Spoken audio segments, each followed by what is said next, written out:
편안한 자세로 앉거나 누워 부드럽게 눈을 감습니다. 잠시 동안 자신의 호흡에 주의를 기울이며 몸과 마음이 이완되도록 합니다. 지금부터 10가지 지혜의 말을 통해 내면을 탐색하는 명상 여정을 시작하겠습니다. 첫 번째 명언, 믿음과 자유. 인간은 자신이 자유롭다고 믿기 때문에 자유롭다. 바리흐 스피노자. 네덜란드 철학자 스피노자는 모든 것이 필연적인 인과 법칙에 따라 일어난다고 보았습니다. 인간의 자유의지는 환상이며 진정한 자유는 필연성을 이해하고 받아들이는 데 있다고 주장했습니다. 이 명언은 그의 주된 사상과는 다소 다르지만 인간의 믿음과 인식이 주관적인 자유 경험에 미치는 영향을 시사하는 것으로 해석될 수 있습니다. 객관적인 자유의 존재 여부와 별개로 인간이 스스로 자유롭다고 믿는 그 인식 자체가 주관적인 자유의 경험을 가능하게 한다는 의미입니다. 즉, 자유에 대한 믿음이 우리를 심리적으로 자유롭게 만들고 행동의 가능성을 열어줍니다.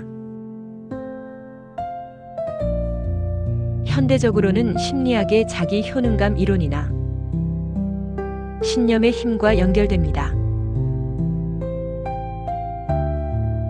자신이 상황을 통제하고 변화시킬 수 있다고 믿는 것이 실제 행동과 결과에 긍정적인 영향을 미치는 것처럼 자유에 대한 믿음이 우리를 더 능동적이고 주체적인 삶으로 이끌 수 있음을 시사합니다.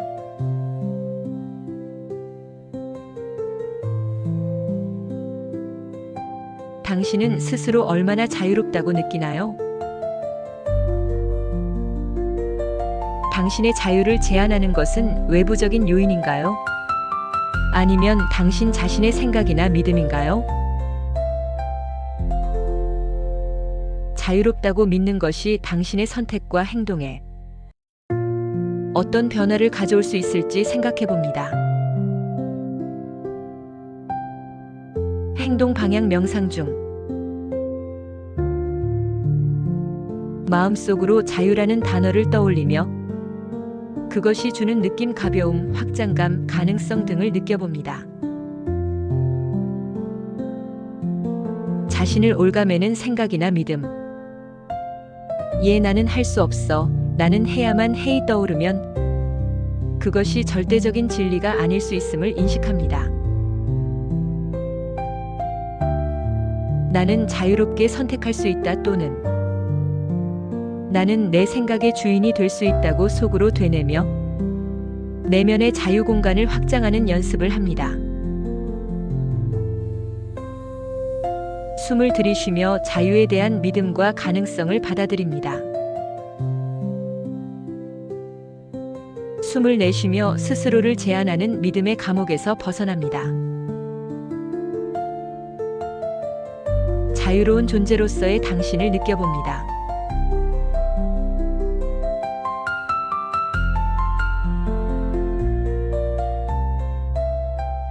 두 번째 명언, 보이지 않는 정의. 정의의 가장 높은 형태는 정의처럼 보이지 않는 것이다.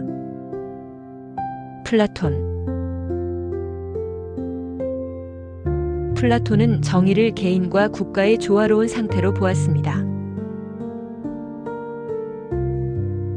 각자가 자신의 역할과 능력을 다하고 전체의 선에 기여할 때 진정한 정의가 실현되며 이는 때로는 외형적인 규칙이나 처벌과는 다른 모습일 수 있습니다. 가장 이상적이고 완전한 정의는 법률이나 처벌과 같은 외적인 강제력에 의해 유지되는 상태가 아니라 모든 구성원이 자연스럽게 조화를 이루고 각자의 본분을 다하여 마치 정의가 특별히 필요 없는 것처럼 보이는 상태라는 의미입니다. 즉, 정의가 너무나 자연스럽게 내재화되어 겉으로 드러나지 않는 상태가 최고의 정의라는 역설적인 통찰입니다. 현대적으로는 형식적인 법치나 절차적 정의를 넘어선 실질적인 조화와 공동체적 선의 중요성을 강조합니다. 갈등이나 불의가 애초에 발생하지 않도록 예방하고 모든 구성원이 자발적으로 협력하고 서로를 존중하는 성숙한 사회나 공동체의 이상적인 모습을 제시합니다.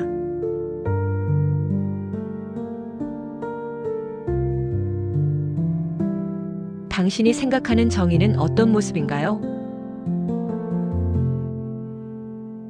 혹시 규칙, 처벌, 보상과 같은 외적인 것에 초점을 맞추고 있지는 않나요? 모든 것이 자연스럽게 조화를 이루어 정의라는 개념 자체가 불필요하게 느껴지는 상태는 어떨지 상상해 봅니다.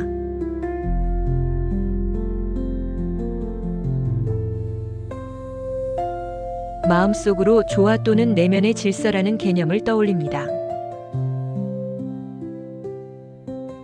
자신의 내면에서 서로 다른 욕구, 감정, 생각이 갈등 없이 조화롭게 공존하는 상태를 느껴봅니다.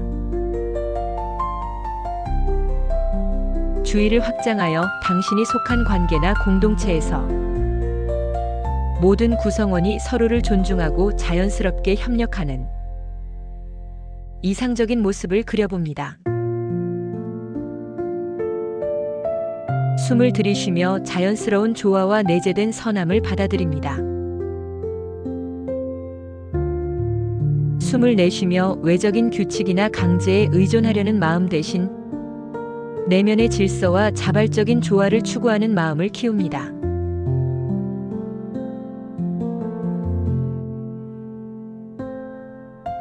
세 번째 명언, 믿음과 보상. 믿음은 보이지 않는 것을 믿는 것이고 그 보상은 믿는 것을 보는 것이다. 성 아우구스티누스. 아우구스티누스에게 믿음은 이성만으로는 파악할 수 없는 신적인 진리나 영적인 실제를 받아들이는 중요한 통로였습니다. 그는 믿음을 통해 비로소 영적인 눈이 열려 보이지 않던 것을 볼 수 있게 된다고 생각했습니다.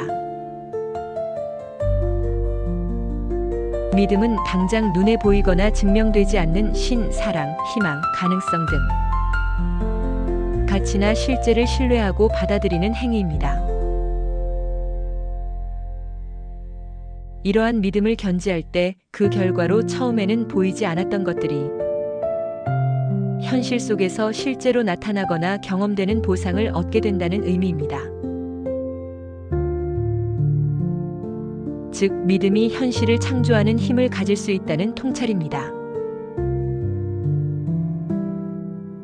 현대적으로는 종교적 맥락 외에도 목표 달성, 잠재력 실현, 긍정 심리학 등 다양한 분야에 적용될 수 있습니다.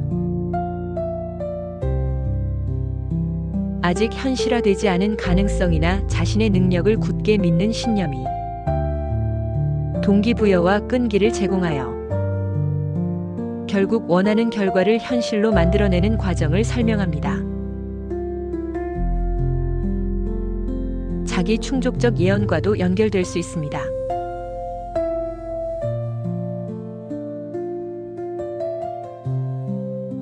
당신은 당신의 잠재력, 더 나은 미래, 사랑의 힘 등 눈에 보이지 않지만 중요하다고 믿는 가치나 가능성이 있나요? 그 믿음을 유지하기 어려울 때는 언제인가요? 믿음이 현실을 만들어낼 수 있다는 가능성을 어떻게 받아들일 수 있을까요?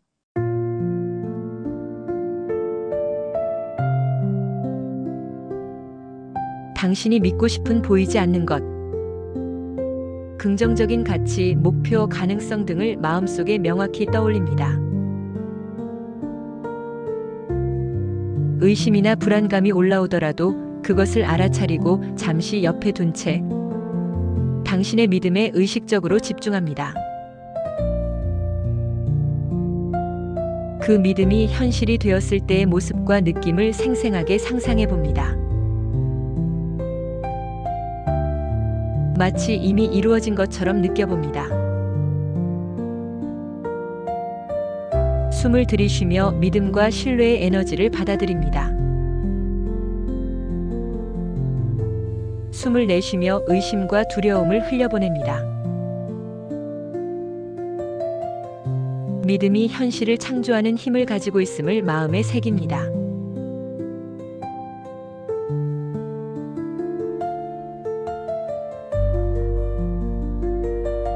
네 번째 명언, 행동의 세원천. 인간 행동은 욕망, 감정, 지식이라는 세 가지 주요 원천에서 비롯된다. 플라톤.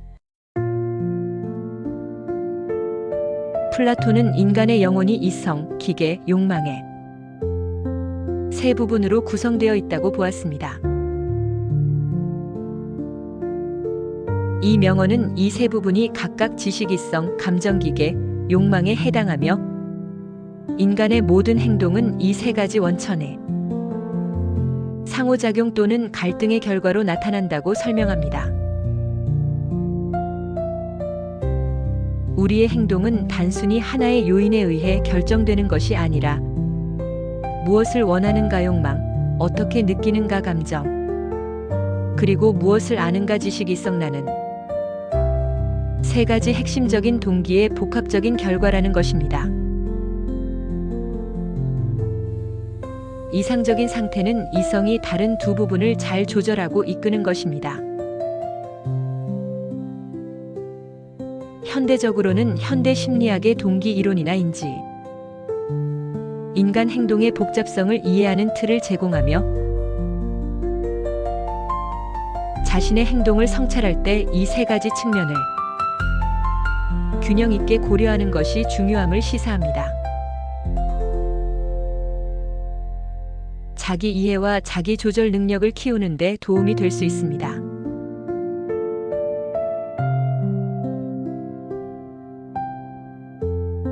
최근에 당신이 했던 어떤 행동을 떠올려 보세요.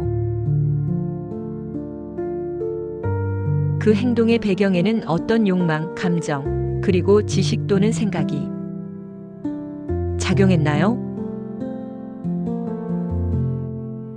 이 세 가지 요소는 서로 어떻게 상호작용했나요? 당신의 행동을 더 잘 이해하기 위해 이 세 가지 원천을 어떻게 활용할 수 있을까요?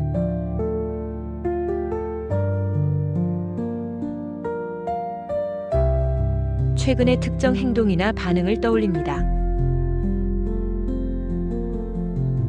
그 행동 이면에 있었던 욕망을 탐색해 봅니다. 무엇을 얻고 싶었나? 무엇을 피하고 싶었나? 그때 느꼈던 감정을 알아차립니다. 기쁨, 슬픔, 분노, 두려움 등 그 상황에 대해 가지고 있었던 지식이나 생각, 판단을 관찰합니다. 이 세 가지 요소가 어떻게 얽혀서 그 행동으로 이어졌는지, 그리고 이 요소들을 더 잘 알아차리고 조절할 수 있다면 어떻게 다르게 행동할 수 있을지 조용히 성찰합니다.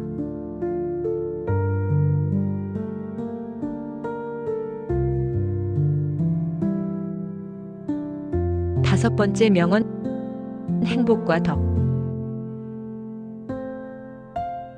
행복은 덕과 일치하는 영혼의 활동이다. 아리스토텔레스. 아리스토텔레스는 인간 삶의 궁극적인 목적인 행복은 단순한 쾌락이나 부, 명예가 아니라 인간 고유의 기능인 이성을 최대한 발휘하여 덕탁월함에 따라 살아가는 영혼의 활동 그 자체라고 정의했습니다. 행복은 수동적으로 주어지는 상태가 아니라 인간의 잠재력을 최대한 발휘하여 도덕적, 지성적 탁월함 덕을 추구하고 실천하는 능동적인 활동 과정에서 얻어지는 것입니다. 즉, 훌륭하게 살아가는 삶 자체가 행복입니다. 현대적으로는 긍정 심리학에서 강조하는 몰입 경험이나 의미 있는 삶의 추구와 유사합니다.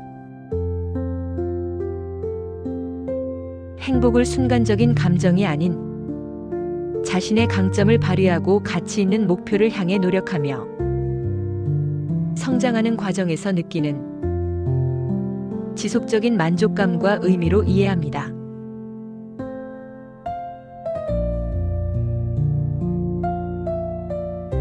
당신에게 행복은 무엇인가요? 즐거움이나 편안함인가요? 아니면 무언가에 몰입하고 성장하며 의미를 느끼는 과정인가요? 당신의 어떤 활동이 당신의 덕강점, 가치, 탁월함과 일치하며 행복감을 느끼게 해주나요? 행복을 활동과 과정으로 이해해 봅니다.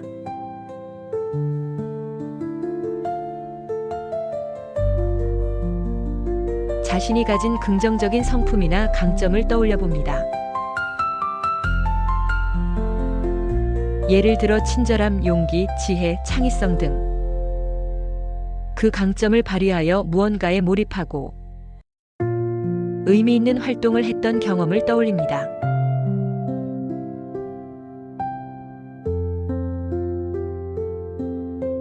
그때의 느낌 즉 활력, 만족감, 성취감 등을 다시 느껴봅니다. 지금 이 순간 명상하는 행위 자체도 알아차림이라는 덕을 실천하는 활동임을 인식합니다. 숨을 들이쉬며 자신의 잠재력과 덕을 향한 의지를 받아들입니다. 숨을 내쉬며 수동적인 행복 추구나 결과에 대한 집착을 내려놓습니다. 가치 있는 활동 과정 자체에서 행복을 찾는 마음을 키웁니다.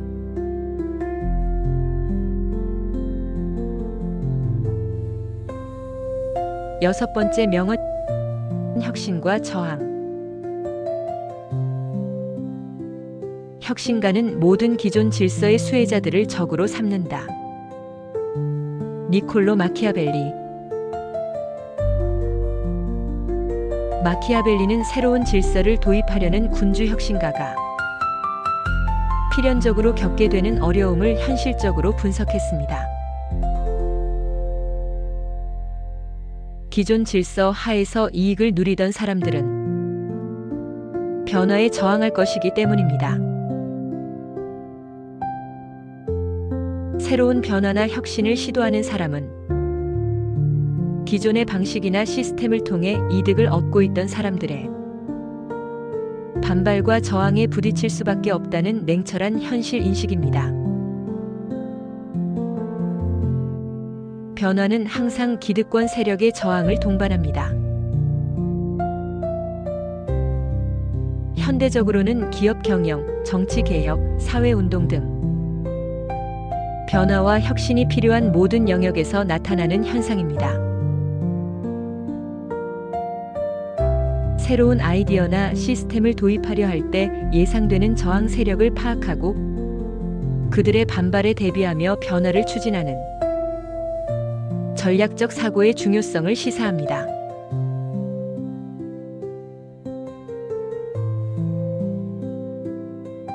당신이 어떤 변화나 새로운 시도를 하려고 할 때 어떤 저항이나 반대에 부딪혔던 경험이 있나요? 그 저항은 어디에서 비롯되었나요?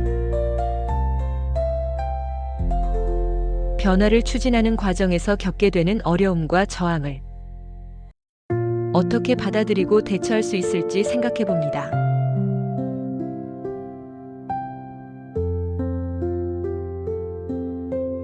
변화나 혁신과 관련된 당신의 목표나 계획을 떠올립니다. 그 변화로 인해 영향을 받을 수 있는 사람들, 특히 기존 방식에서 이익을 얻고 있던 사람들의 입장을 잠시 생각해 봅니다. 그들의 두려움이나 저항의 이유를 이해하려는 노력, 변화를 추진하는 과정에서 예상되는 어려움이나 저항을 마음속으로 그려보고 그것에 대해 감정적으로 반응하기보다 차분하게 대처하는 자신의 모습을 상상합니다. 숨을 들이쉬며 변화를 향한 용기와 끈기, 그리고 지혜로운 대처 능력을 받아들입니다. 숨을 내쉬며 저항에 대한 두려움이나 좌절감을 내려놓습니다.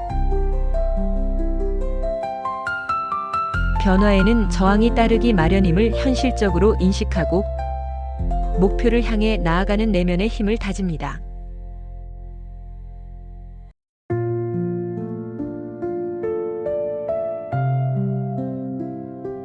일곱 번째 명언, 웃음의 본질. 웃음이란 갑작스러운 영광이다. 토머스 홉스.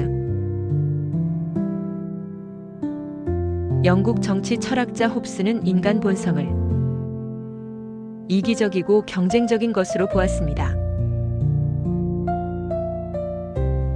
그는 웃음이 타인의 약점이나 불행, 혹은 자신의 갑작스러운 우월감을 인식했을 때 터져나오는 갑작스러운 영광의 표현이라고 설명했습니다. 이는 다소 냉소적인 해석입니다. 홉스의 관점에서 웃음은 순수한 기쁨보다는 타인과의 비교 속에서 느끼는 순간적인 우월감이나 자기 만족감의 표출이라는 다소 비판적인 의미를 내포합니다. 홉스의 이론은 웃음의 한 측면을 설명할 수는 있지만 웃음의 모든 것을 설명하지는 못합니다. 현대 심리학에서는 웃음이 스트레스 해소, 사회적 유대감 형성, 건강 증진 등 다양한 긍정적 기능을 가진 복합적인 현상으로 이해합니다. 그럼에도 홉스의 통찰은 때때로 우리의 웃음 이면에 숨겨진 미묘한 심리를 성찰하게 합니다.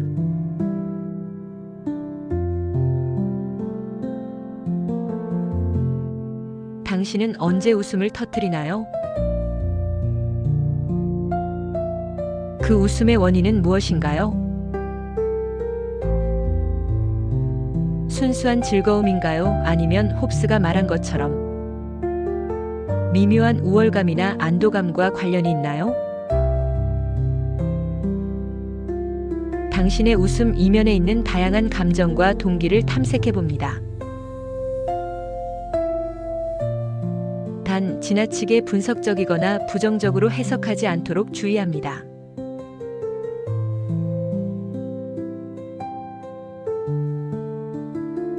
최근에 웃었던 기억을 떠올립니다. 그때의 상황과 느낌을 다시 느껴봅니다. 그 웃음이 어떤 종류의 웃음이었는지 부드럽게 관찰합니다. 예를 들어 즐거움, 유머, 안도감, 어색함, 혹은 타인과의 비교 등 판단 없이 자신의 웃음 속에 담긴 다양한 감정과 생각들을 알아차립니다.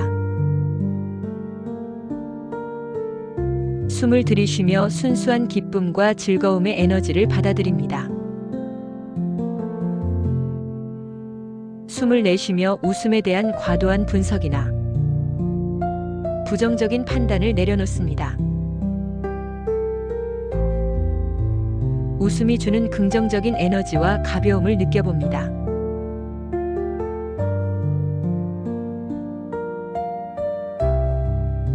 8번째 명언, 인내의 힘. 인내는 힘이다. 시간과 인내로 뽕나무 잎이 비단이 된다. 장자크 루소. 프랑스 계몽주의 철학자 루소는 자연 상태의 선함과 문명 사회의 타락을 이야기하며 교육과 인내를 통한 인간 본성의 회복을 강조했습니다. 그는 자연의 과정처럼 인간의 성장과 목표 달성에도 시간과 꾸준한 노력이 필요하다고 보았습니다. 인내심은 단순히 수동적으로 기다리는 것이 아니라 목표를 향해 꾸준히 노력하며 어려움을 견뎌내는 강력한 힘이라는 의미입니다. 비단이 만들어지는 과정처럼 가치 있는 결과는 즉각적으로 나타나는 것이 아니라 시간과 인내라는 과정을 통해 이루어짐을 비유적으로 보여줍니다. 현대적으로는 그릿, 끈기, 장기적인 목표 추구 능력의 중요성을 강조합니다. 즉각적인 만족과 빠른 결과를 중시하는 현대 사회에서 시간과 노력을 들여 꾸준히 노력하는 인내의 가치를 되새기게 합니다. 학습, 기술 연마, 관계 형성 등 장기적인 노력이 필요한 모든 영역에 적용될 수 있습니다.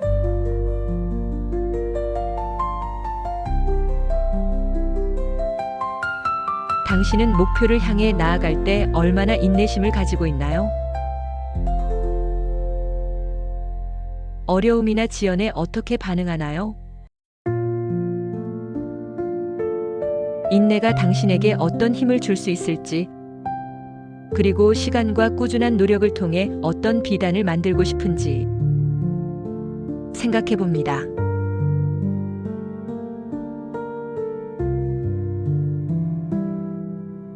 당신이 현재 인내심을 가지고 노력하고 있는 목표나 과정을 떠올립니다.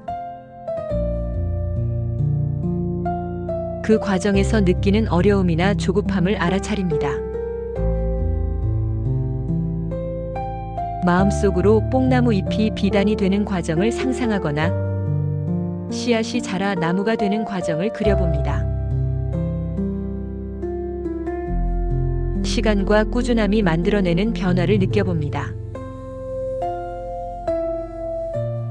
숨을 들이쉬며 인내와 꾸준함의 힘을 내면으로 가져옵니다. 숨을 내쉬며 조급함이나 포기하고 싶은 마음을 흘려보냅니다. 과정 자체를 신뢰하고 꾸준히 나아가는 내면의 힘을 키웁니다.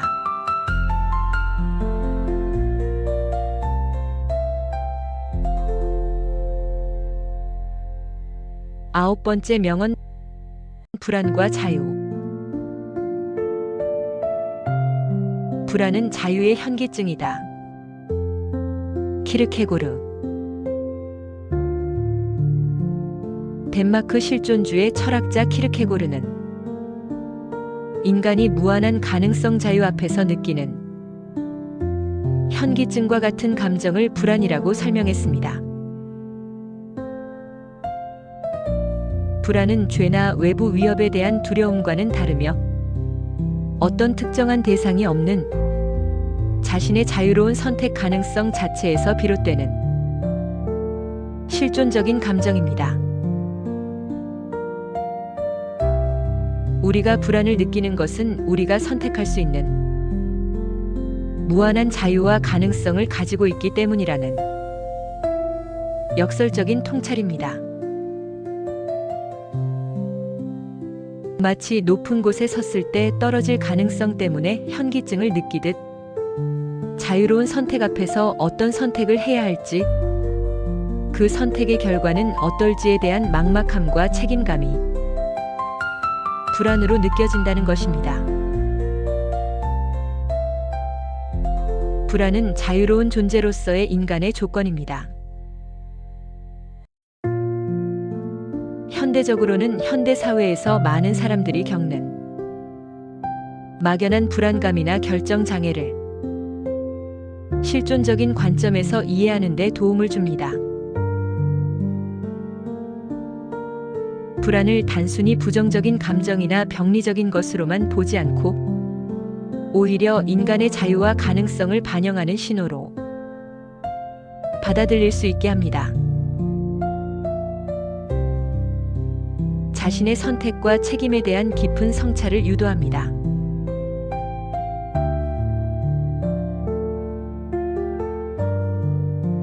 당신은 언제 불안감을 느끼나요? 그 불안의 대상은 명확한가요? 아니면 막연한가요? 혹시 그 불안이 당신 앞에 놓인 다양한 선택의 가능성, 즉 자유 때문에 느껴지는 것은 아닐까요? 불안을 자유의 현기증으로 이해해 보는 것은 어떤 느낌인가요?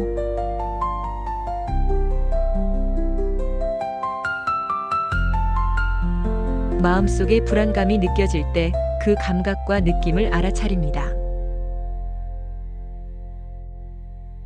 가슴 두근거림, 초조함, 막연한 걱정 등 그 불안감에서 도망치거나 억누르려 하지 않고 잠시 함께 머물러 봅니다.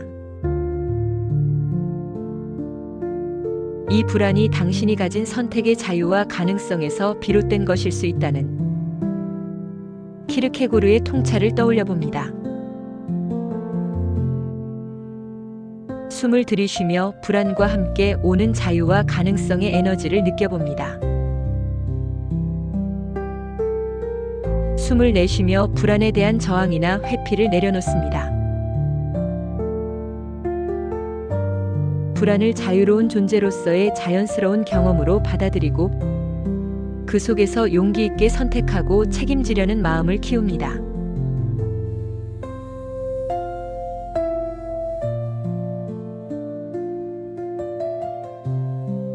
열 번째 명언, 법과 자유. 모든 법률은 악이다. 왜냐하면 모든 법률은 자유의 침해이기 때문이다. 제러미 벤담. 영국 공리주의 철학자 벤담은 최대 다수의 최대 행복을 도덕과 입법의 원리로 삼았습니다. 그는 법률이 사회 전체의 행복을 증진시키기 위해 필요하고로 존재하지만 본질적으로는 개인의 자유를 제한하고 고통을 부과하는 측면이 있으므로 그 자체로는 악이라고 보았습니다. 법률은 사회 질서 유지와 공공의 이익을 위해 불가피하게 개인의 자유를 제한하는 속성을 가지고 있다는 점을 극단적으로 표현한 것입니다. 따라서 법률은 꼭 필요한 경우에 한해 최소한으로 제정되어야 하며 항상 그 법률이 가져올 행복 증진 효과가 자유 침해로 인한 고통보다 크다는 것을 입증해야 한다는 함의를 담고 있습니다. 현대적으로는 법과 자유의 관계에 대한 근본적인 질문을 던집니다. 법의 필요성을 인정하면서도 법이 남용되거나 과도하게 개인의 자유를 억압하는 것에 대한 경계심을 일깨웁니다. 법 제정과 집행에 있어 항상 공리주의적 원칙과 개인의 자유 보장 사이의 균형을 신중하게 고려해야 함을 강조합니다.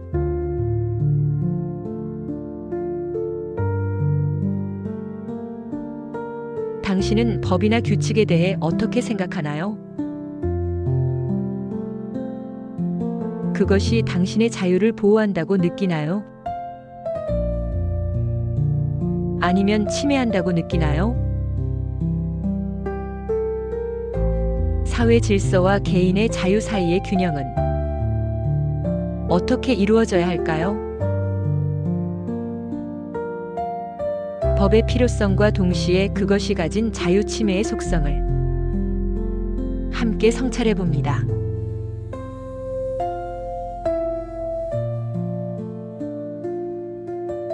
마음속으로 자유와 질서라는 두 개념을 떠올립니다. 자신이 경험하는 외적인 규칙이나 제약, 법, 사회 규범, 조직 규칙 등을 생각해 봅니다. 그것이 당신에게 어떤 영향을 미치는지 관찰합니다. 안정감 혹은 답답함 등 동시에 그러한 규칙이 없다면 발생할 수 있는 혼란이나 불안을 상상해 봅니다. 숨을 들이쉬며 개인의 자유와 공동체의 조화가 균형을 이루는 이상적인 상태를 그려봅니다. 숨을 내쉬며 법이나 규칙에 대한 극단적인 생각, 무조건적인 옹호 또는 반발을 내려놓고 자유와 질서 사이의 건강한 긴장과 균형점을 찾아가려는 지혜로운 마음을 키웁니다.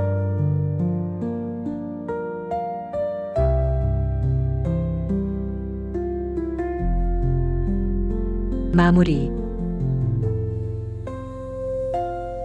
이 명언들과 함께하는 명상 여정이 당신의 내면을 밝히고 삶을 더욱 풍요롭게 만들기를 바랍니다. 꾸준한 성찰과 수행을 통해 지혜와 평화가 당신과 함께하기를 기원합니다.